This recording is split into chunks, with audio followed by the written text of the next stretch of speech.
मेरी कहानी मेरी ज़बानी। मैं कोई खास लड़की नहीं थी, एक आम सी लड़की जिसके ख्वाब बहुत बड़े थे मगर आवाज़ बहुत धीमी।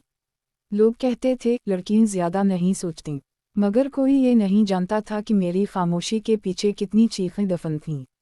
मेरा बचपन जिम्मेदारी में गुजरा, कभी घर का बोझ कभी लोगों की तवक्कात।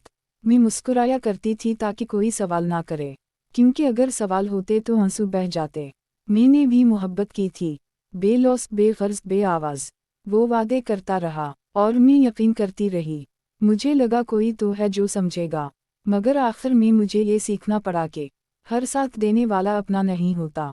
एक दिन वो चला गया, बगैर कुछ कहे, बगैर पलट कर देखे, और मैं वहीं खड़ी रह गई, हाथ में टूटा हवा ख्वाब और आंखों में सवाल।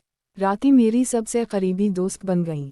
मैं अंधेरे से बातें करती, खुद से सवाल करती, क्या मेरी गलती थी, क्या मैं कमज़ोर थी, या बस ज़्यादा सच्ची थी।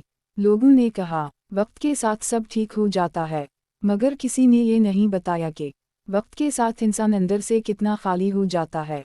मैंने कई बार खुद को टूटता देखा, लेकिन हर बार एक आवाज़ आती, अभी हारना नहीं। शायद वो आवाज़ मेरी अपनी थी, जो बरसों से दबाई गई थी। मैंने आहिस्ता आहिस्ता खुद को समेटना शुरू किया, आंसुओं को ताकत बनाया और खामोशी को हिम्मत। मैंने सीखा कि अपनी खुशी किसी और के हाथ में देना सबसे बड़ी नादानी है। आज भी दिल कभी कभी दिखता है, यादें दरवाज़ा खटखटाती हैं, मगर अब मैं दरवाज़ा नहीं खोलती, क्योंकि मैं जान चुकी हूँ कि हर लौट कर आने वाली चीज़ मेरे लिए नहीं होती। आज मैं मजबूत हूँ, इसलिए नहीं कि मुझे दर्द नहीं होता, बल्कि इसलिए कि मैंने दर्द के साथ जीना सीख लिया है। अगर तुम ये कहानी सुन रहे हो और तुम भी टूटे हो, तो बस इतना याद रखना, तुम कमज़ोर नहीं हो, तुम बस लड़ रहे हो। ये मेरी कहानी थी, शायद तुम्हारी भी।